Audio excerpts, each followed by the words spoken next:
Welcome to BBC London News. I'm Alice Bandukravi.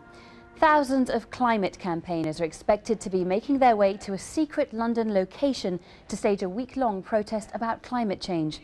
The Met Police will be under close scrutiny following criticisms of how they handled the G20 protests in April. Well, BBC's correspondent Andy Ty is at the Bank of England, one of the locations where protesters have been meeting up. Andy.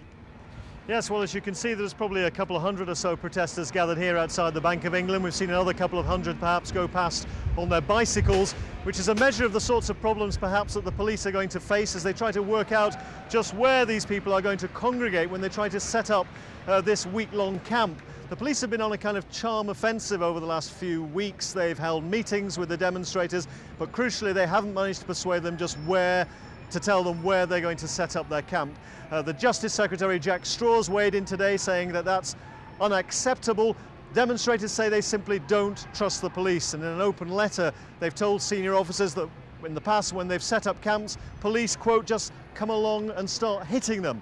Well, the police themselves are stressing what they're called the neighbourhood policing or community policing approach, though they don't rule out the possible use of the controversial tactic of containment or kettling if necessary, and they do have additional officers in reserve from neighbouring forces if they're required.